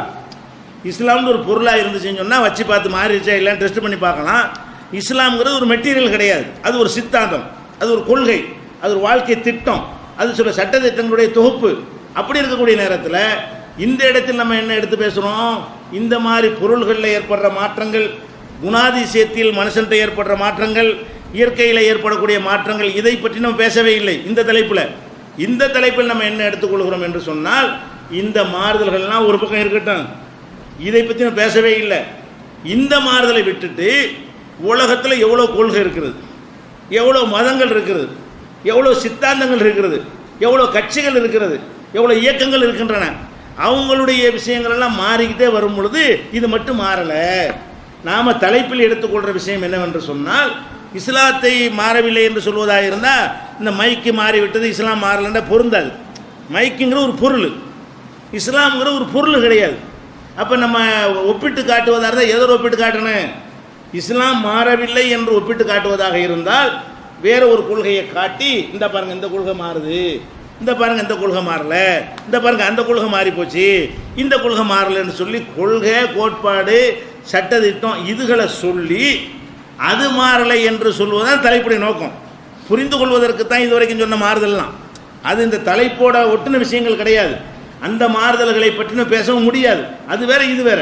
அப்போ உலகத்தில் எல்லாம் மாறிக்கொண்டிருக்கும் பொழுது இஸ்லாம் மாறவில்லை என்ற தலைப்பு நான் இப்போ சுட்டி காட்டின அந்த மாறுதலை சொல்லவில்லை. விளங்குதா? அதோடு ஒப்பிடவும் நம்ம வரவில்லை. நாம் என்ன செய்யணும்? மாறும் உலகில்னா எல்லா கொள்கைகளும் மாறிக்கொண்டிருக்கும் பொழுது என்ன அர்த்தத்தில் வர்றோம்? மாறும் உலகில் மாறாத இஸ்லாம் என்று சொன்னால் உலகத்தில் உள்ள எல்லா கொள்கைகளும் மாறுகின்றன. எவ்வளோ பெரிய அறிவு ஜீவிகளை கொண்டு உண்டாக்கப்பட்ட கொள்கையும் மாறுகிறது, எவ்வளோ பெரிய கூட்டத்தார் சேர்ந்து உருவாக்கின கொள்கையும் மாறுகிறது. ஆனால் எழுத படிக்க தெரியாத ஒருவர் மூலம் வழங்கப்பட்ட இந்த கொள்கை மாறலை. இதுதான் தலைப்பு. அப்போ உலகத்தில் உள்ள எல்லா கொள்கை சித்தாந்தங்களோட ஒப்பிட்டு பார்த்து இஸ்லாம் மாறலைன்னு சொல்வதுதான் தலைப்புடைய நோக்கமே தவிர, இந்த பொருள்களோடு ஒப்பிட்டு பார்த்து இதெல்லாம் மாறிவிட்டது அதனால இஸ்லாம் மாறலைன்னு சொல்வது பொருந்தாது. அதையும் நம்ம இந்த தலைப்பில் சொல்லவும் போறதில்லை. அப்போ நம்ம இந்த இடத்தில் எடுத்துக்கொள்ளக்கூடிய மாறுதல் என்னவென்று சொன்னால், கொள்கை, கோட்பாடு, சட்டத்திட்டம், இந்த விஷயங்கள் தான். இதை எடுத்து பார்த்தீங்கன்னு சொன்னால், இப்போ நம்ம இஸ்லாம் மாறலைங்கிறோம். ஒரு பழமொழி சொல்லுவாங்க, காக்கைக்கும் தன் குஞ்சு பொன் குஞ்சும் வாங்க. ஒரு காக்காய் இருக்குன்னு வைங்களேன், காக்காயுடைய குஞ்சு எப்படி இருக்கும்? கருப்பாக தானே இருக்கும். காகம் எப்படி கருப்பாக இருக்கிறதோ அதனுடைய குஞ்சியும் கருப்பாக தான் இருக்கும். ஆனால் அந்த காகத்துக்கு அது எப்படி இருக்குமா? அது பொன் குஞ்சு, தங்க குஞ்சியாக தெரியுமா? ஏன், தங்க கலரில் ஒரு குஞ்சை கொண்டு விட்டா கூட விரட்டி அடிச்சிடும். அந்த குஞ்சை மட்டும் எடுத்துக்கணும். எந்த குஞ்சு? தன்னுடைய குஞ்சு. அப்போ காகமாக இருந்தால் கூட அதுக்கு எதான் பெருசு? அது பெத்த புள்ள தான் பெருசு. காக்கைக்கும் தன் குஞ்சு தான் பொன் குஞ்சு என்று பழமொழி சொல்கிற மாதிரி நீங்கள் இஸ்லாத்தில் இருக்கிறீங்களா, அதனால மாறலங்கிறீங்க. நாங்கள் எங்கேயிருந்து மாறல நாங்கள் சொல்லலாம்ல. எங்கேயிருந்து மாறி போச்சா? நாங்களும் கள்ளதான் இத்தனை வருஷம் வணங்கிட்டு இருக்கிறோம், எங்கே மாறிட்டோம் கேட்கலாம்ல. நீங்கள் அல்லாஹ் வணங்குறது மாறலைங்கிறீங்க. சரி, நாங்கள் மட்டும், நீங்கள் மாறல, சரி அவன் மட்டும் மாறிட்டானா? கல்லை வணங்குற கல்லை தான் வணங்கிட்டு இருக்கிறான். அல்லாவுக்கு புள்ளைங்கிறவன் புள்ளைன்னு சொல்லிட்டு இருக்கிறான். அவனும் மாறலையே. நீங்களும் மாறல, அவனும் மாறல. வணங்குதா? மாறாத இஸ்லாம்னு சொல்வதாக இருந்தால் மாறாத எல்லாத்தையும் சேர்த்துக்கலாம். எதுவும் மாறவில்லை. எவன் என்னென்ன மூட ஜோசியம் பார்க்குறோம், ஜோசியம் பார்த்துக்கிட்டு தான் இருக்கிறான். குறி பார்த்துக்கிட்டு தான் இருக்கிறான். பில்லி சுனியை வைக்கிறோம், வச்சுக்கிட்டு தான் இருக்கிறான். ஏமாத்திரம் எல்லாம் அப்படி தானே இருக்குது. எது மாறிச்சுன்னா ஒன்றும் மாறல. அப்படி இருக்க இல்லை, என்ன இஸ்லாம் மட்டும் மாறலைங்கிறீங்க? ஒரு கேள்வி வரும்ல. எல்லாம் மாறிட்டு போன மாதிரியும் என்ன இஸ்லாம் மட்டும் மாறலைங்கிற மாதிரியும். எவன் மாறினா? நீ உனக்கு மொய்து நல்லா தெரியுது, அவனுக்கு அமைது நல்லா தெரியும். இதானே அர்த்தம். நமக்கு அவன் பொதுவாக பார்த்தோம்னு சொன்னால், உள்ள நுழையாமல் பார்த்தோம்னு சொன்னால் ஒன்றுமே மாறலை, என்ன இஸ்லாம் மட்டும் மாறலைங்கிறாங்க. எதுவும் மாற காணாமே, அப்படி தானே தெரிகிறது. அப்போ என்ன விளங்கிக்கணும்னு சொன்னால், மாறுதல்னா என்ன அர்த்தம்னு விளங்கிக்கணும். இஸ்லாம் மாறலைன்னா என்ன அர்த்தம்? எல்லாமே மாறுகிறது என்றால் என்ன அர்த்தம்? மாறுகிற கொள்கை, எல்லா கொள்கையும் மாறும் பொழுது இஸ்லாம் மாறலை அப்படின்னு சொன்னால் அதுக்கு என்ன அர்த்தம்னு சொன்னால், அதை அந்த கொள்கையை மாற்ற வேண்டும் என்று நிரூபிப்பதற்கு ஏற்ற சான்றுகளும் ஆதாரங்களும் இருக்காது. இஸ்லாம் மாறலன்னு அர்த்தம்னு கேட்டால், மற்றதெல்லாம் நான் பிடிவாதமாக ஒருத்தன் இருப்பான், கெட்டதுலையும் பிடிவாதமாக இருப்பான், நல்லதில் பிடிவாதமாக இருக்கிறதை விட கெட்டதில் ஜாஸ்தியாக இருப்பான். நம்ம அல்லாஹ் வணங்குறதுல உள்ள பிடிமானத்தை விட கல்லை வணங்குறதுல கூடுதல் பிடிவாதமாக இருப்பான். எத்தனை பேர் தர்காவை வந்துக்கிட்டு அல்லாவோட பெருசு நினைப்பான், இருக்கானே இல்லையா? அப்போ நம்ம நல்லதில் வைக்கிற பிடிமானத்தை விட அவன் கெட்டதில் கூட பிடிமானம் வைத்திருப்பான். பிடிமானத்தை வைத்து கொண்டு என்ன நினைக்கக்கூடாது? மாறலன்னு நினைக்கக்கூடாது. ஒருத்தன் ஒரு கொள்கையில் பிடிவாதமாக இருக்கிறான், பிடிமானமாக இருக்கிறான் என்றால் அது மாறலன்னு சொல்ல முடியுமா? அப்படின்னா ஒன்றுமே மாறல. எல்லாரும் அவனவன் இதில் பிடிவாதமாக தான் இருக்கிறான். அதில் நம்பரை வச்சு சொல்ல முடியுமா? ரொம்ப பேர் இருக்கிறான் அதனால மாறலை, கொஞ்சம் பேர் இருக்கிறான் மாற்ற சொல்ல முடியுமா? நம்பர்களை வச்சும் சொல்ல முடியாது. கொஞ்சம் பேர் இருந்தாலும் அவனும் மாறல, கொஞ்சம் பேர் மாறல. ரொம்ப பேர் இருந்தாலும் அவனும் மாறவில்லை.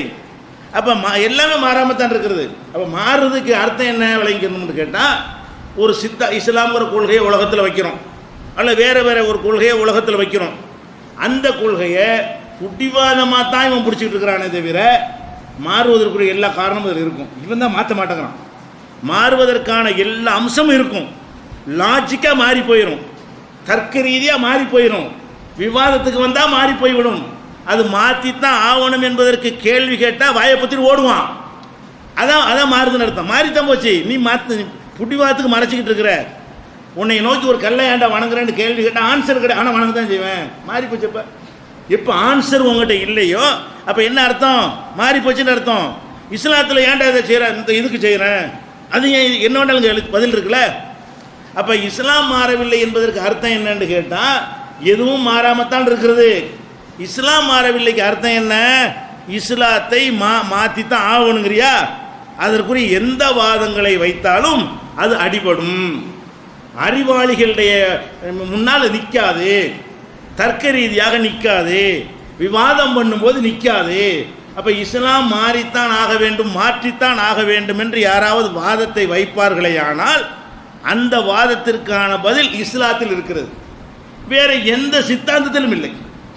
எந்த சித்தாந்த உலகத்தை எடுத்து பார்த்தாலும் சரி, அது பிடிவாதமாக இருப்பான். டேய் இன்னென்ன காரணத்தால் இது சரியில்லைன்னு சொல்லுவோம், பேச மாட்டான். இது மாற்றி தான் ஆகணுமோ, அதெல்லாம் முடியாதுமா, பதில் கிடையாது. அப்போ அதுக்கு எதிரான வாதங்களை வைத்து இது மாற்றித்தான் ஆக வேண்டும் என்று சொன்னாலும் அதுக்கு என்ன இல்லை, பதில் கிடையாது. இது மாறவே இல்லை என்று மாற்றுவதற்கு அவசியமே இல்லை என்று நம்ம சைடில் வாதங்களை வைத்தானு இல்லை இல்லை உங்கள் வாதம் தப்பு அப்படின்னு முறியடிக்க முடியாது. அப்போ மாறுகிற உலகில் மாறாத இஸ்லாம்ங்கிற தலைப்புடைய அர்த்தத்தை முதல் விளங்கிறேன். நீங்கள் என்ன விளங்கிறனே, மாறுகிற உலகம் என்று நாம் சொல்வது இந்த மெட்டீரியலே கிடையாது, பொருள்களை பற்றி பேச கிடையாது. எதை பற்றி பேசுகிறோம்? கொள்கை கோட்பாடுகளை பற்றி பேசுகிறோம். கொள்கை கோட்பாடுகளில் மாறலைன்னா எந்த அர்த்தத்தில் பேசுகிறோம்? ஒன்றுமே மாறாமத்தான் இருக்கிறது. இஸ்லாம் மாறாதது போலவே எந்த கொள்கை கோட்பாடும் மாறவில்லை. ஆனால் அது மாறித்தான் ஆக வேண்டும் என்று மனிதனுடைய அறிவு சொல்கிறது. அவன் பிடிவாது மாற்றாமல் இருக்கிறான். நேர்மையான பார்வையில் பார்த்தால் அது மாறித்தான் ஆக வேண்டும், நியாயமான பார்வையில் பார்த்தால் மாறித்தான் ஆக வேண்டும். அப்படி இஸ்லாத்துக்கு சொல்ல முடியாது. இஸ்லாம் அல்லாத எந்த சித்தாந்தத்தை எடுத்து சொன்னாலும் அவை அனைத்துமே மாறித்தான் ஆக வேண்டும் என்பதை அறிவாளிகள் சொல்வார்கள். காழ்ப்புணர்ச்சியை வெளியே இஸ்லாம் இப்படி வச்சுக்கிறோமே, இஸ்லாத்தை விட்டு வெளியே வந்து நின்று நீ என்ன மார்க்கத்தில் இருக்கிற அதை விட்டு வெளியே வந்து நின்று இப்போ பேசுவோம். அப்படி சிந்தித்து பார்த்தோமே, ஆனால் இஸ்லாத்தில் ஒரு கரெக்டாக தானே ஏன் மாற்றணும், கரெக்டாக இருக்கிறது மாற்றணும் அப்படின்னு தான் மாறும். மற்ற சித்தாந்தத்தை எடுத்து பார்த்தோம்னு சொன்னால் அது மாற வேண்டியதுக்கு ஆயிரக்கணக்கான காரணங்கள் இருக்கும், ஆயிரக்கணக்கான நியாயங்கள் இருக்கும். அப்போ மார்க்கத்தில் நிறைய பேர் பிடிப்பாக இருக்கிறான், அதிகமான மக்கள் இருக்கிறார்கள் என்பதால் ஒரு மாற்றம் ஏற்படலங்க கூடாது. இஸ்லாத்தில் இருக்கிறதுல இன்னொரு முக்கால்வாசி குறைஞ்சிட்டான்னு வைங்க, ஆனால் இஸ்லாம் வளர்ந்துட்டு தான் வரும். கேமரா நாள் வரைக்கும் டெவலப்பாக தான் ஆகிக்கொண்டே இருக்கும். ஈசா நபி வர்ற காலத்தில் என்ன சரி ரிவர்ஸில் போயிட்டு என்ன செய்யும், அதுக்கு பிறகு அழியும். அது வரைக்கும் இஸ்லாம் ஏறுமுகத்தை நோக்கித்தான் போய்கொண்டே இருக்கிறது. ஒரு பேச்சுக்கு வச்சுக்கிறோமே, இப்போ 200 கோடி முஸ்லீம்கள் இருக்கிற இடத்துல 5 கோடியாக மாறிட்டான்னு வைங்க, அப்போ இஸ்லாம் மாறலன்னு சொல்லுவோம். ஏன் மாறலன்னு சொல்லுவோம்? அட 200 கோடி பிள்ளை அத்தனை பேரும் போகட்டும் முடியாது, அந்த கொள்கை சரியாக தவிர அதை பேசுவோமா? இஸ்லாமுங்கிற கொள்கை சரி, கூமுட்டை அத்தனை பேரும் போயிட்டான்னா மாறத்தான் செய்யுமா? மார்க்கத்தை படிக்காமல் போனால் மாறத்தான் செய்யுமா? இறையச்சு அவனுக்கு உலகத்தில் ஆசைகள் பெருகி போச்சுன்னா மாறத்தான் செய்வான். எப்படி வேணாலும் பணக்காரனா போகணும்னு நினச்சான்னு சொன்னால் அவனுக்கு இங்கே இருக்க இயலாது. திருடி கொலை செஞ்சு கொள்ளையடித்து வரதட்சணை வாங்கி ஏமாற்றி மோசடி பண்ணி கலப்படம் பண்ணி அவன் போகத்தான் செய்வான். அதனால மாறணும்னு சொல்லுவோமா? மாறுவதற்குரிய லாஜிக்கு இருக்க வேண்டும், மாறுவதற்குரிய நியாயம் இருக்கு. இன்ன கேடு இருப்பதால் இதை மாற்ற வேண்டும், இந்த நன்மை இதில் இல்லை இதில் இருக்கிறதால் இதை மாற்ற வேண்டும் சொல்லணுமா இல்லையா? இஸ்லாத்தில் இந்த நன்மை இல்லை, இதில் இந்த நன்மை இருக்கிறது மாற்று. இஸ்லாத்தில் இந்த கேடு இருக்கிறது, இந்த கேடு இதில் இல்லை, அப்போ மாற்றுவோம். மாற்றுறது என்று சொன்னால் மாற்றுவதற்குரிய காரண காரியங்களையும் ஆதாரங்களையும் அள்ளி போட்டு மாற்றணும். அந்த விஷயத்தை தான் தலைப்பில் நம்ம சொல்ல போகிறோம். மாறலைங்கிற விஷயம் நாங்கள் பிடிவாதமாக மாறாமல் இருக்கிறோம்னு சொல்லி எல்லாரும் சொல்லிட்டு போயிடலாம். இந்த தலைப்பை யாரும் பேசுறதுக்கான தலைப்பு. இந்த தலைப்பை எடுத்துக்கொண்டு மாறும் உலகில் மாறாத இந்து, மாறும் உலகில் மாறாத கிறிஸ்துவம், மாறும் உலகில் மாறாத பௌத்தம்னு அவன் செய்கிறது பிரச்சனை செய்வான், எல்லாரும் பேசிட்டு போயிடலாம். அப்போ யாருமே மாறாமத்தான் இருக்கிறார்கள். அப்போ நம்ம இதனுடைய பொருள் என்ன நீங்கள் விளங்கிக்கணும். இஸ்லாமும் மாறவில்லை, இஸ்லாமிய கொள்கை மாறவில்லை அப்படின்னு அர்த்தம் என்னவென்று சொன்னால் மாறுவதற்குரிய ஒரு தேவையும் இல்லை. இவ்வளோ காலம் கடந்து நவீன காலத்துக்கு வந்துட்டோமே அதனால மாறணும்னு சொல்வதற்கு கூட என்ன இல்லை, ஒரு சின்ன ஒரு துரும்பு கூட எடுத்து போட முடியலை. அவ்வளோக்கு ஸ்ட்ராங்காக இந்த 20ஆம் நூற்றாண்டுக்கும் பொருந்தக்கூடிய வகையில் இருக்கிற காரணத்தினால்தான் இது மாறாத இஸ்லாம் என்ன செய்கிறோம் நம்ம சொல்கிறோம். அதே போல் ஒவ்வொருத்தரும் என்ன செய்வாங்கன்னு கேட்டால், இந்த லாஜிக்காக சில கேள்விகளை கேட்கும்போது கூட சில பேர் பதில் சொல்லுவாங்க. பதில் சொல்லுவது வெளியே வந்து தான் சொல்லுவாங்க, அதில் நின்றுக்கிட்டு சொல்லணும். இஸ்லாத்தை பற்றி கேள்வி கேட்டால் எப்படி பதில் சொல்லணும்? இஸ்லாத்துக்கு உள்ளே நின்று கொண்டு செய்ய வேண்டும். இப்போ இஸ்லாத்தில் நீங்கள் வரதட்சணை வாங்குறீங்க அப்படின்னு சொன்னான்னு வைங்க, இந்த பாருங்க இவ்வளோ பேர் வாங்கலன்னு சொல்லக்கூடாது. இவ்வளோ பேர் வாங்கலை இஸ்லாத்தில் எங்கேப்பா இருக்குன்னா கேட்டால் சித்தாந்தத்தை தான் சொல்லணும். இவ்வளோ பேர் வாங்கலைன்னு சொன்னால் அது பதிலாகுமா? ஆட்களை காட்டிக்கிட்டு சித்தாந்த நியாயம் வெளியே போயிடுறோம். இஸ்லாத்தில் சொல்வதாக இருந்தால் என்ன செய்யணும்? வரதட்சணையா, இந்த பார் குர்ஆன் வசனம், இந்த பார் நபிமொழி, எங்கே இருக்குது வரதட்சணை என்று சொல்லி நிலைநாட்ட வேண்டும். அப்படி இல்லாமல் பெண்களுக்கு சொத்துரிமை கிடையாதுன்னு நம்ம சொன்னோன்னு வைங்களேன், சில மதத்துக்காரங்க எங்கள்கிட்ட இருக்கேம்மா, உங்கள்கிட்ட எங்கே இருக்குது? போன வருஷம் சட்டம் எழுதிட்டு இருக்குங்கிற உன் வேத புஸ்தகத்தில் இருக்குது, அதனை கேட்கணும். எங்கள்கிட்ட இருக்குமா கேட்டால், உங்கள்கிட்ட மட்டுமா சொத்துரிமை இருக்கிறது? எங்கள்கிட்ட என்ன இருக்கிறது? உங்கள்கிட்ட எங்கே இருக்கிறது? 2000 ஒரு சட்டத்தை கொண்டு வந்து பெண்களுக்கு சொத்துரிமைன்னு எழுதிக்கிட்டு எல்லாம் கொண்டு இருக்குன்னு அர்த்தமா? கல் தோண்டி மண் தோன்றா காலத்தை உள்ளவங்க சட்ட புஸ்தகத்தை கொண்டு வாங்கலை, அதில் பொம்பளைக்கு சொத்துரிமைன்னு இருக்கு. அப்போ இவன் சட்டத்தை மாற்றிக்கிட்டு அதில் இருக்குன்னு காட்டுறான், வெளியே வந்துட்டு போய் நியாயப்படுத்துகிறான். உங்கள்கிட்ட பெண்களுக்கு சொத்துரிமை இல்லைன்னு கேள்வி கேட்டால் என்ன பதில் வேணும்? நியாயம் இல்லை, இந்த கொடுக்குறோமே எங்கள் தாத்தா கொடுத்தாரு பாட்டு சொல்கிறது. இது பதிலாகுமா? அது இஸ்லாத்துலன்னு சொல்வதாக இருந்தால் இஸ்லாமிய சித்தாந்தத்தை சொல்லி நம்ம நியாயப்படுத்தணும், இஸ்லாமிய கோட்பாடை சொல்லி நியாயப்படுத்த வேண்டும். பிற மதத்தவர்கள் பிற இயக்கத்தவர்கள்லாம் எப்படி சொல்வார்கள்னு கேட்டால், அவங்கள்ட்ட இல்லாத விஷயத்தை சொன்னீங்கன்னா அவங்கள வெட்கப்பட்டு சில மாற்றிருப்பாங்க, அவங்கள காலத்துக்கு நிற்காது, இதெல்லாம் சரிப்பட்டு வராது அப்படின்னு மாறி வந்து நின்றுக்கிட்டு எங்கள்கிட்ட கிடையாது. எப்போ வந்து கிடையாது? 10 வருஷமாக கிடையாது, அதுக்கு வந்து 20 வருஷமாக கிடையாது, அதுக்கு வந்து இருந்துச்சு. அப்போ இவர்கள்லாம் என்ன செய்வாங்கன்னா மாறுதலுக்கு ஆதாரமாக அவர்கள் இருந்து கொண்டு மாறலைங்கிறதுக்கு ஆதாரமாக காட்டுறாங்க. அவங்க 20 வருஷத்துக்கு முன்னாடி மாற்றுறது எதை காட்டுது? மாறுதலுக்கு தேவைன்னு காட்டுகிறது. 20 வருஷத்துக்கு முன்னாடி மாற்றிக்கிட்டு என்னப்பா இப்படி இருக்குங்கிற, எங்கள்கிட்ட கிடையாது, அந்த இருக்க அந்த இருக்க இப்படின்னு சொல்வார்களே தவிர அவங்க எதுலேருந்து காட்டணும்? எதை அவங்க சட்டமாக சொல்கிறார்களோ வேதமாக சொல்கிறார்களோ, யார் இந்த மதத்துக்கு நிறுவனராக சொல்லி காட்டுகிறார்களோ அவருடைய ஐடியாவிலிருந்து என்ன செய்யணும்? ஐடியாலஜிலிருந்து எடுத்துக்காட்டி அதை நியாயப்படுத்த வேண்டும். இஸ்லாத்தை பொறுத்த வரைக்கும் அவன் என்ன கேள்வியை கேட்டாலும் நம்மளா காலத்துக்கு தகுந்த மாற்றிக்கிட்டு அதை நியாயப்படுத்த மாட்டோம். அதில் உள்ளதே கரெக்டாக இருக்குங்கிறோம். நம்ம என்ன சொல்கிறோம்? இஸ்லாத்தில் என்ன சொல்லப்பட்டு இருக்கிறதோ அதுவே சரியாக இருக்கிறது, அதனுடைய டெக்ஸ்டே சரியாக இருக்கிறது, அதனுடைய மூலமே சரியாக இருக்கிறது. அப்போ இந்த மாதிரி பதில் சொல்லக்கூடிய வகையில் இஸ்லாம் ஒன்று தான் மாறாமல் இருக்குது. உலகத்தில் எதுவும் மாறாமல் இருக்குன்னு ஒன்று கூட காட்ட முடியாது. அது எவ்வளோ பெரிய அறிவாளிகள் அறிவுஜீவிகள் பேசக்கூடிய சித்தாந்தமாக இருந்தாலும் அத்தனையும் மாறிக்கொண்டிருக்கிற காட்சி நம்ம என்ன செய்கிறோம்?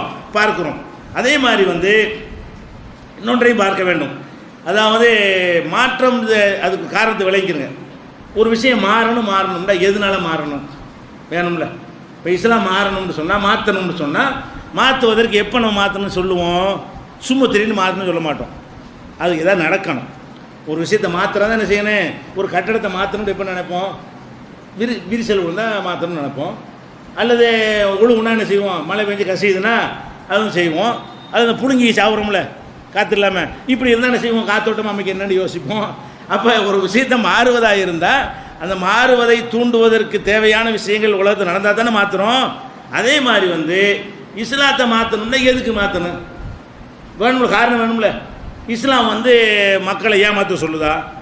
இந்த மதத்தில் மாறி இஸ்லாத்தில் இருக்காதியப்பா, ஏமாத்துது, ஏமாத்துறவனா சப்போர்ட் பண்ணுது, ஏமாற்ற தூண்டுது, கடவுளை சொல்லி ஃப்ராட் பண்ண சொல்லுது, கடவுளை சொல்லி ஏமாற்ற சுரண்ட சொல்லுது அப்படின்னு ஏதாவது இருந்தால் ஆமாம் இது தேவை எங்களுக்கு, அல்லா மைய கடவுள் மாங்க இஸ்லாம் மாங்க மதம் மாங்க பள்ளிவாசம் மாங்க தொழுகம் மாங்க சுருண்டிட்டு போயிடுவாங்க அப்படின்னு ஏதாவது இருக்குதா? இந்த மதத்தில் வந்து இந்த மதம் ஏமாற்றுவதை தூண்டுகிறது, ஏமாத்துறதுக்கு உறுதுணையாக நிற்கிறது, இந்த மதத்தை வச்சு தான் எல்லாரும் என்ன செய்கிறான்? பிழைப்பு நடத்தி கொண்டிருக்கிறான், அதுக்கு இந்த மதம் முட்டுக்கட்டை போடுகிறது, அவங்க முட்டு கொடுக்கறது அவங்களுக்கு என்ற மாதிரி இஸ்லாம் இருக்குமையானால் அப்போ நம்மளே மாறணும்னு சொல்லிடுவோம். அதனால் இது இந்த மாதிரி இவ்வளோ மோசமாக இருக்குது, இதை சொல்லி ஏமாத்துறாங்க, நம்ம இதை பக்குவப்படுத்துவாங்கன்னு வந்தால் நம்மளை வந்து ஓட்டாளி ஆக்குறாங்க அப்படின்ற மாதிரி நினைத்து மாறலாம். இந்த சட்டத்தை மாற்றி தான் ஆகணும்னு ஏதாவது சொல்வதற்கு வாய்ப்பு இருக்கிறது. இஸ்லாத்தில் அப்படி ஏதாவது உண்டா? இந்த மதத்தை சொல்லி ஏதாவது சுரண்டை ஏமாற்ற முடியுமா? சில பேர் ஏமாறுறான்னு சொன்னால் மதத்தை அறியாதனால ஏமாறுறான், மதத்தை பின்பற்றாதனால ஏமாறுறான். ஏமாத்துறவனும் பின்பற்றாதனால ஏமாத்துறான், ஏமாறுறவனு இஸ்லாத்தை அறியாதனால தான் ஏமாறுறான். அவன் சொல்கிறக்கூடியவனும் கரெக்டாக பின்பற்றவனாக இருந்து மக்களும் அப்படி இருப்பார்களே. ஆனால் இஸ்லாத்தை சொல்லி யாரும் சுரண்ட முடியாது. அப்படி ஏதாவது காட்டுங்க, மாற்றிட்டு நம்மளும் சேர்ந்து மாற்றிடுவோம் அப்படின்னு உலகத்துக்கு சவால் விட்டோம்னு சொன்னால் ஒன்றை கொண்டாந்து காட்ட இயலாது. அவ்வளோ தெளிவாக இந்த மார்க்கம் இருக்குது. அதே மாதிரி மூட நம்பிக்கைகளில் மக்கள்லாம் வீழ்ந்து குறி சொல்கிறது, ஜோசியம் பார்க்குறது, ஜாதகம் பார்க்குறது, மனுஷனை கடவுளாக்குறது, தாயத்து போடுறது, தட்டு போடுறது, இப்படியான ஒரு விஷயங்களை சொல்லி மக்களை சுரண்டிட்டு இருக்கிறாங்கன்னா என்னடா இது ஒரு மார்க்கமாக போட்டு இப்படி பண்ணுறாங்க, அறிவாளியாக நடக்க விட மாட்டேங்கிறாங்க அப்படின்னு சொல்லி நம்ம என்ன செய்யலாம்? மாற்றணும்னு கேள்வி எழுப்பலாம். அப்படி ஏதாவது உண்டா இஸ்லாத்தில்? அந்த மாதிரியான ஒன்று கூட உங்களுக்கு என்ன செய்ய முடியாது. இந்த விஷயத்தினால எங்களுடைய அறிவுக்கு பாதிப்பு ஏற்படுகிறது, எங்களுடைய சிந்தனைக்கு வந்து முட்டுக்கட்டை ஏற்படுகிறது ஒன்று கூட சொல்ல முடியாது. அதே மாதிரி வந்து ஒரு மதம் மனுஷனுக்கு அநீதி இழைக்கிறது, ஆள் பார்த்து சட்டம் போடுகிறது, பொம்பளைக்கு அநீதி இழைக்கிறது, சிறுவர்களுக்கு அநீதி இழைக்கிறது, பலவீனர்களுக்கு அநீதி இழைக்கிறது, பெற்றோருக்கு அநீதி இழைக்கிறது, பிற மதத்தவர்களுக்கு அநீதி இழைக்கிறது. இது நியாயமாக நடக்கலை, இந்த மதம் வந்து மனிதர்களுக்கு மத்தியில் நியாயம் வழங்கவில்லை அப்படின்னு இருந்தால் அது எந்த மதம் அப்படி இருந்தாலும் அது வேணாம். நியாயம் நமக்கு என்னத்துக்கு?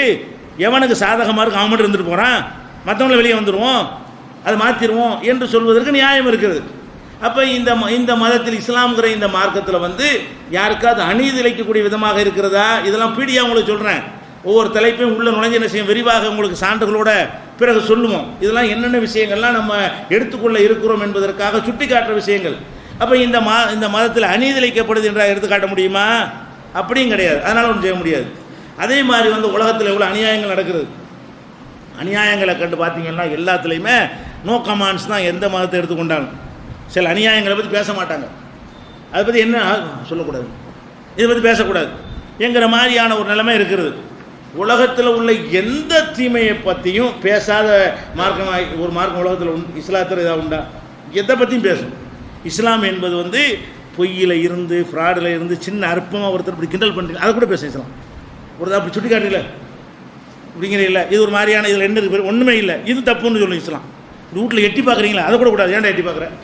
இஸ்லாம் வந்து பெரிய கொள்ள பஞ்சமாக பாதகத்தை மட்டும் பேசாது.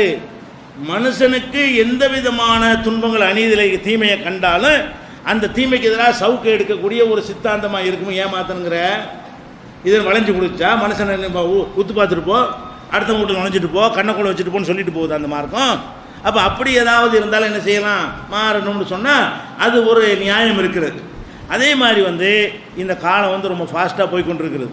நம்ம வாழ்கிற காலம் வந்து ரொம்ப வேகமாக போகக்கூடிய காலம் சுருங்கிருச்சுக்கிறான் பாருங்களேன். அதுக்கு சரியான எடுத்துக்காட்டாக இந்த உலகம் இருந்து கொண்டிருக்கிறது. புதுசாக என்னமோ கண்டுபிடிக்கிறான்.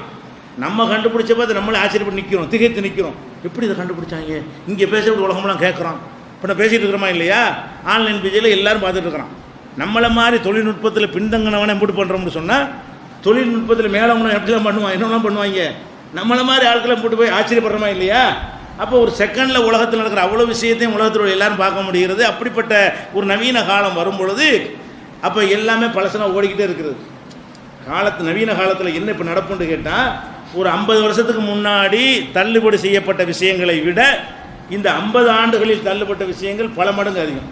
அது வேணாம் இது வேணாம் தள்ளினாங்கல்ல, அதெல்லாம் ரொம்ப கம்மியாக இருந்துச்சு கடந்த காலங்கள்லாம். இப்போ என்ன ஃபாஸ்ட்டாக புதுசாக கண்டுபிடிக்க என்னடா இது தப்பு ஒன்று பார்த்து தப்புங்கிறான். ஒவ்வொரு கண்டுபிடிப்பையும் பார்த்துக்கிட்டு பழசெல்லாம் தப்புங்கிறான். அப்போ எல்லாமே வந்து நவீன காலத்தில் வந்து ஈடு கொடுக்க மாட்டேங்குது, பொருள்களும் ஈடு கொடுக்க மாட்டேங்குது. பழைய காலத்து ரேடியோ போட்டு ரேடியோ வைக்க முடியுமா? அந்த காலத்து ரேடியோ ஆனவருக்கு 20 நிமிஷம் ஆகும். அந்த காலத்தில் ரேடியோ போட்டு வச்சுருந்தாங்கல்ல, ரேடியோ போட்டு விட்டு உட்காந்து ஹிட் ஆகி ரொம்ப நேரம் சூடான பிறகு என்ன செய்ய ரேடியோ அப்புறம் தான் ரேடியோ ஆன் ஆகும். இப்போ என்ன நிலைமை அப்படியே இருக்குது, தூக்கி குப்பையில் போடுறாங்க. அப்போ காலம் வேகமாக போக போக பழைய காலத்து பொருள்கள்லாம் எப்படி குப்பை கூடைக்கு போய் கொண்டிருக்கிறதோ இப்போலாம் எல்சிடி டிவி எல்இடி டிவின்னு போயிட்டுருக்கிறான். அந்த பிக்சர் டிவிலாம் அந்த காலம் இனிமேல் எடுக்குமா? எடுக்காது. இன்னும் 5 வருஷம் ஆனால் அது குப்பைக்கு தான் போகும். இது இருக்கிற டிவின்னு போயிடும். அப்போ எல்லாமே வந்து உலகத்தில் மாறிக்கொண்டே இருக்கக்கூடிய ஒரு நேரத்தில் வந்து கொள்கைகளும் தூக்கி எறியப்படும். இந்த காலத்தில் இந்த நவீன காலத்தில் தான் எதுவுமே வேணாங்கிறான். மதம் வேணாம், ஒன்று வேணாம். எவ்வளோ ஜாலி உலகம், எப்படி இன்பமான உலகமாக இருக்குது, இதை வந்துட்டு அனுபவிக்கக்கூடாதுங்கிறாங்க. இந்த மதங்கள் நமக்கு தேவையா? எவ்வளோ முட்டுக்கட்டை, எவ்வளோ குறுக்கன்னு தடுக்கிறாங்க. இந்த மதம் மட்டும் இல்லைன்னு சொன்னால் எப்படி ஜாலியாக உலகத்தில் இருக்கலாம் என்றெல்லாம் தூண்டுகிற வகையில் அவ்வளவு பசுமையாக இந்த உலகம் இருக்கிறது, கண்ணு கவர்ச்சியாக இருக்கிறது. இன்பத்தை அனுபவிக்க நினைச்சான்னு சொன்னால் ஈஸியாக அனுபவிக்கிற அளவுக்கு அவ்வளோ வாய்ப்புகள் இந்த உலகத்தில் கொட்டி கிடக்கிறது இந்த நவீன காலத்தில். அப்போ இந்த நவீன காலத்தில் ஈடு கொடுக்க முடியாமல் இந்த சித்தாந்தம் வந்து பின்தங்கிற மாதிரி இஸ்லாம் நிற்கிதா? நம்ம எகிரி அடித்து அவன் தான் ஓடுறான். இஸ்லாம் வந்து இந்த நவீன காலத்து ஆட்கள் நோக்கி எகிர்னா அவன் வந்து நம்மளை எகிரனு. அந்த காலத்தில் இவன் கடவுளை பற்றி பேசுவோம், விவாதத்துக்குண்டா அவங்க கூப்பிட்டு இருந்தாங்க. எந்த காலத்தில்? முன்னேறாத காலத்தில் வந்து கடவுள் இல்லைங்கிறவன் நம்மளை கூப்பிடுவான். கடவுள் இருக்காரா, பேசுவோம்றியா கூப்பிடுவான். இப்போ கடவுள் இருக்குங்கிற நம்ம கூப்பிட்றான். முற்போக்கில் ஊறி போன மாட்டேங்கிறான், அதெல்லாம் முடியாது அப்படிங்கிறான். மேற்கத்திய கலாச்சாரம் அறிவாளி அவன் தான் சிந்தனையில் கூடணுவேன்னு சொல்கிறாங்க. வாங்கடா பேசுவோன்னா மாட்டேங்கிறான். அப்போ என்ன விளங்குறது? நீ எவ்வளவுதான் நீ நவீன காலத்தில் வந்தாலும் சரிதான், அதையும் மிஞ்சி இதான் நிற்கிது. இதுக்கு பதில் சொல்ல இதுதான் எல்லாரும் பயப்படுறாங்க. அமெரிக்காவிலேருந்து எல்லாம் வந்து கொண்டை போடுற காரணம் என்ன? கருத்தால் வெல்ல முடியவில்லை, கருத்தால் அழிக்க முடியவில்லை. இது ஆபத்தான சக்தியாக இஸ்லாம் தான் இருக்கிறது. அதை என்னத்தையாவது பண்ணி என்ன செய்வோம், ஆட்களை கொலை செஞ்சாவது நம்மளை வெறியை தீர்த்து கொள்வோம் என்று அவர்கள் வேறு விதமான ஆயுதங்களை கையில் எடுப்பதற்கு கூட காரணம் என்ன? இஸ்லாம் மட்டும் போர்ஜரியான ஒரு மார்க்கமாக இருக்குன்னு வைங்க, ஒரு முஸ்லீமே கொல்ல மாட்டாங்க இவங்க. ஏன்? இஸ்லாத்தையும் கொண்டு போட்டுருவாங்க. இஸ்லாம் வந்து மோசமான கொள்கையாக இருந்தால் 2 வாதத்தை எடுத்து வச்சு இது புஷ்ஷுன்னு ஆக்கி இதெல்லாம் ஒரு மார்க்கமாடா போங்கட வேலையை பார்த்துட்டுருவோம், நம்ம தலையை ஒழிஞ்சு வந்திருப்போம். அப்படி சொல்ல முடியாதனால தான் என்ன செய்கிறான், அணுகுண்டு கண்டுபிடி, ஆள்களை கொள்ளு, இதான் நம்ம வெறியை தீர்த்துக்கிற ஒரே வழி என்று தான் அவர்களுக்கு இஸ்லாத்தோடு மோத முடிகிறதே தவிர, முதுகுக்கு பின்னால் வந்து குத்த முடிகிறதே தவிர, இஸ்லாத்தினுடைய இந்த கொள்கை சரியில்லை, அந்த கொள்கை சரியில்லை, இந்த கோட்பாடு சரியில்லை ஒன்று சொல்ல முடிஞ்சா யாருக்காவது? உலகத்துக்கெல்லாம் அறிவை கற்றுக் கொடுக்குறோன்னு சொல்லக்கூடிய ஒரு நாகரிகத்தின் தொட்டில்னு சொல்கிறாங்களே, அவங்களுக்கு அது முடியுதா? அப்போ 20ஆம் நூற்றாண்டுக்கு நம்ம வந்து விட்ட பிறகு கூட இதுதான் மேலே நிற்கிது, அதெல்லாம் கீழே தான் கிடக்குது. நவீன காலத்தில் பொருள்களில் வேண்டாம், நீ கண்டுபிடிச்சது மேலே நிற்கலாம், எங்கள் அப்பம் பாட்டம் கண்டுபிடிச்சது கீழே போயிருக்கலாம். நம்ம அந்த காலத்தில் ஒரு உலக்க வச்சுருந்தோம்ல, அதை போட்டு மிக்சி இப்போ கண்டுபிடிச்சிருக்கீங்க, ஓகே, அதுக்கு சரியாக வரலாம். சித்தாந்தத்துக்கு சரியாக வருமா? நீங்கள் என்னத்தை கண்டுபிடிச்சி வந்தாலும் சரி, இஸ்லாம்ங்கிற அந்த உலக்கி கண்டு ஓடத்தான் செய்கிறீங்க. உங்கள் இஸ்லாமத்துக்கு எதிராக கொண்டு வர்றவங்க மிக்சி கிரைண்டர்லாம் நிற்க மாட்டேங்குது, அதான உண்மையாக இருக்கிறது. அப்போ அந்த மாதிரி பார்த்தாலும் நவீன காலத்தில் எவ்வளோ பெரிய சித்தாந்தங்களை கொண்டு வந்தாலும் சரி, சித்தாந்த ரீதியாக எடுத்து வச்சோம்னு சொன்னால் அம்மாடி இஸ்லாண்ட ஆபத்து, நான் பேச மாட்டேன், நீ பேச மாட்டேன், அதுக்கு எதிராக நிற்க முடியாது, பேப்பர்லாம் எழுதுவாங்க, வெளியே நின்று பேசிக்கிறாங்க. வாடா பேசுவோன்னு சொல்லி இஸ்லாத்திலிருந்து யாராவது முன் வந்தார்களே ஆனால் ஓட்டம் எடுக்கக்கூடிய வகையில் இது மேலோங்கி தான் நிற்கிறது. அதே மாதிரி வந்து கடைசியாக முன்னேற்றத்துக்கு தடையாக இருந்தால் என்ன செய்யலாம், ஒரு வேணான்னு சொல்லலாம், மாற்றானே என்னங்க மனுஷன் முன்னேற முடியுதா, சம்பாதிக்க இயலுதா, வாழ முடியுதா அப்படிங்கிற மாதிரி ஒரு காரணமாக இருக்குமே. ஆனால் அப்போ கூட அதை மாற்றலான்னு சொல்லலாம். இஸ்லாம் முன்னெடுக்க தடையாக இருக்குதா, உழைக்க வேணான்னு சொல்லுதா, சம்பாதிக்க வேணான்னு சொல்லுதா, ஆய்வு செய்ய வேணான்னு சொல்லுதா? ஒன்றுக்கும் தடையாக இல்லை, கெட்ட சில விஷயங்களை தடுக்கிறது, அதெல்லாம் முன்னெடுத்து தடையாண்டு விவரமாக பேசிக்கிறோம், விவரமாக தலைப்பில் எடுத்துக்கொள்வோம்.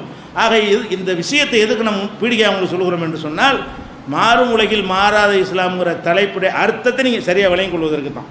மாறும் உலகில் மாறாத இஸ்லாம் என்று சொன்னால் உலகத்தில் இந்த பொருள்கள்லாம் மாறுகிறது, அதையும் நம்ம பேச வரவில்லை. உலகத்தில் பல சித்தாந்தங்கள் இருக்கின்றன, அவைகளை மாறாமல் தான் எல்லோரும் கடைபிடித்து கொண்டிருக்கிறார்கள், அதை பற்றி நம்ம பேசவில்லை. நம்ம எதை பேசுகிறோம், மனிதர்கள் கடைபிடிக்கின்ற எல்லா கொள்கைகளிலும் இஸ்லாம் மாத்திரம்தான் மாறுதல் தேவை என்று அடித்து நிரூபிக்கப்பட முடியாத விஷயம். இதுக்கு எதிராக வாதங்களை வைக்க முடியாது, வைக்கிற வாதங்கள் எல்லாம் நொறுங்கி தவிடுபடியாக ஆகிவிடும். வேறு எந்த சித்தாந்தங்களுக்கு எதிராக வைக்கிற வாதங்களாக இருந்தாலும் அவை நிற்கும், மாற்றித்தான் ஆவணும்ன்றது சொல்லும், அவர்கள் தோற்று போய் விடுவார்கள். அப்போ தோற்காம ஜெயிக்கக்கூடியதாக இருக்கிறது என்கிற அர்த்தத்தில் தான் மாறும் உலகில் மாறாத இஸ்லாம்ங்கிற தலைப்பு தேர்வு செய்யப்பட்டிருக்கிறது. அதற்கேற்ற அடிப்படையில் ஒவ்வொரு விஷயமாக எடுத்துக்கொண்டு இதில் உனக்கு ஜெயிக்க முடிந்ததா, இதில் ஜெயிக்க முடிந்ததா என்ன செய்வோம், நம்ம ஒவ்வொரு விஷயமாக கேட்டு அது மாறுதல் அவசியம் இல்லை என்பதை இன்ஷா அல்லாஹ் அடுத்தடுத்த நாட்களில் நம்ம என்ன செய்வோம் தெளிவு